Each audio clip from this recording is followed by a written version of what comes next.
Frater, Bapak Ibu, umat sekalian yang saya kasihi. Pada hari Minggu ini kita merayakan hari Minggu kedua dalam masa Prapaskah ini. Dan kita mendengarkan bagaimana kisah dalam bacaan pertama tadi tentang Abraham yang kemudian akan mempersembahkan anaknya kepada Allah.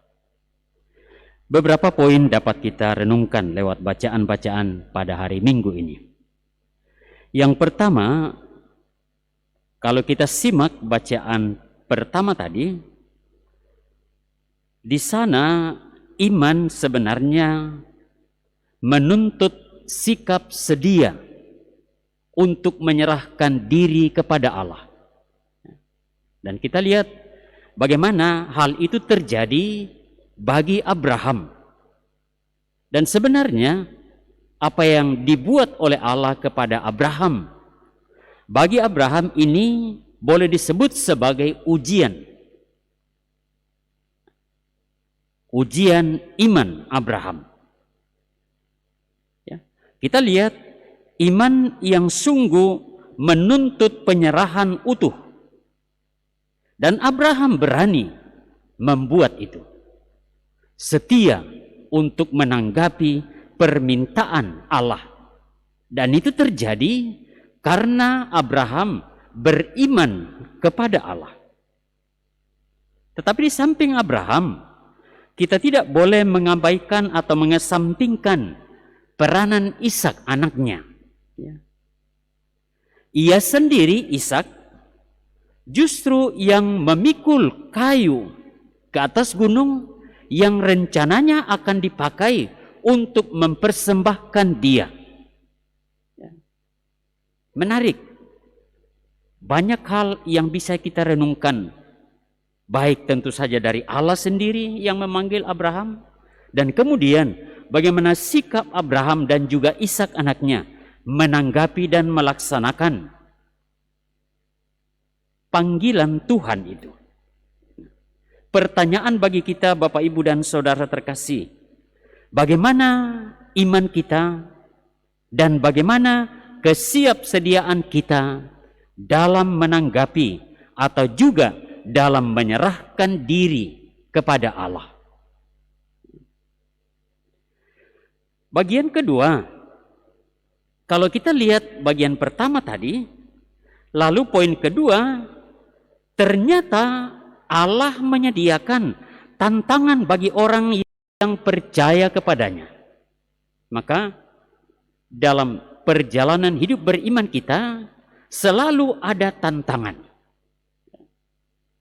Ada persoalan atau ada hal-hal yang perlu kita kerjakan sebagai tantangan supaya iman kita ini menjadi iman yang semakin teruji di hadapan Allah, dan tentu saja itu melalui kehidupan kita dengan sesama manusia, dengan dunia ini. Maka sebagai orang beriman memang kita harus berjuang. Kalau tidak mau berjuang atau tidak berjuang, susah untuk disebut sebagai orang beriman. Di dalam iman perlu ada perjuangan. Sebagai orang beriman, kita mencintai Allah di dalam situasi hidup kita yang konkret. Ya. Dan ini penting. Kadang-kadang kalau kita berbicara mengenai Yesus Kristus, seolah-olah Yesus itu kita tempatkan dulu. Waktu dia masih di dunia ini. Waktu dia berkarya. Tidak. Yesus itu hadir sekarang. Terus-menerus hadir di dalam kehidupan kita. Maka dia kita terjemahkan, dia kita pahami, dia kita renungkan sekarang ini hadir dalam kehidupan beriman kita. Memang dia berkarya dulu. Hadir di tengah-tengah dunia ini dahulu. Tetapi dia bukan nostalgia hidup iman kita karena dia hadir di dalam kehidupan kita sekarang. Maka kita perlu berjuang. Kita perlu mencintai Allah di dalam situasi hidup kita yang konkret sekarang ini. Untuk itu, sebagai orang beriman, kita tidak bisa berpangku tangan belaka di dalam hidup kita, di dalam kehidupan ini. Perlu berjuang. Dan memang Bapak, Ibu, dan Saudara terkasih, hanya dengan terlibat di dalam hidup Yesus Kristus itu, maka kita sebagai orang-orang yang beriman Kristen ini, kemudian di dalamnya kita menyerahkan diri dan hidup kita serta perjuangan kita untuk menjawab Allah yang mengasihi kita. Usaha kita yang konkret sekarang ini untuk menjawab Allah yang sudah mengasihi kita, di sanalah terletak semangat atau hidup konkret dari sikap beriman kita kepada Allah. Dan kemudian poin ketiga, memang Allah beserta kita. Ya, sekarang kembali kepada poin kedua tadi, bukan Allah misalnya Yesus yang dulu, tetapi Allah Dia yang sekarang menyertai kita. Di dalam pengalaman hidup beriman kita, kenyataan itu kemudian memberi dorongan dan keberanian kita untuk maju. Bahwa Allah beserta kita, kenyataan ini harus mendorong kita untuk maju di dalam kehidupan kita. Dan di dalam kenyataan ini bahwa Allah beserta kita, lalu kemudian terkandung atau ada harapan-harapan kita sebagai manusia yang kita perjuangkan, yang kita sampaikan kepada Allah, yang kita usahakan supaya berjalan dengan baik. Sebagaimana sekarang kita mempunyai harapan, moga-moga situasi yang sulit yang kita hadapi ini bisa terselesaikan dengan cepat. Ya, kita sudah masuk 1 tahun ini menambah pekerjaan bagi telinga kita. Tidak hanya untuk mendengar dan gantung kacamata, tetapi juga sudah digunakan untuk gantung masker ini. Sudah 1 tahun. Kita mempunyai harapan supaya Tuhan yang maha murah dan maha baik yang mengasihi kita ini melepaskan kita dari tantangan, dari kesulitan ini. Tetapi juga di dalam kesulitan dan tantangan ini sebagai orang beriman, kita semakin mempunyai harapan bahwa Tuhan terus-menerus menyertai kita dan Dia beserta kita di dalam kesulitan-kesulitan yang kita alami. Dalam bacaan kedua tadi, Paulus memperlihatkan bagaimana keterlibatan Allah. Allah yang bersatu dengan kita di dalam hidup manusia. Dan persis Paulus menunjuk pribadi Yesus Kristus itu yang selalu beserta kita. Poin keempat,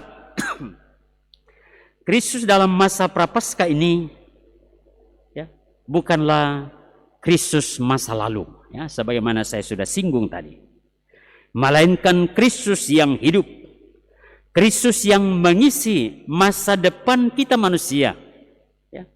Dan masa depan kita manusia ini justru kita kerjakan sekarang ini. Ya. Kalau kita kuat, kalau kita bekerja dengan baik, kalau kita menerjemahkan hidup iman kita dengan baik sekarang ini, itulah yang kemudian menjadi titik-titik untuk membawa kita sampai kepada masa depan yang kita harapkan. Seorang anak sekolah kalau sekarang ini malas belajar, lalu masa depannya sudah jelas bahwa dia akan sampai pada titik yang dihasilkan oleh kemalasan sekarang ini. Tapi kalau dia belajar dengan baik hari ini, lalu masa depannya dia sudah mulai siapkan ke titik yang baik karena dia kerjakan dengan baik hari ini. Dan tentu saja di dalam kehidupan bersama, dalam keluarga.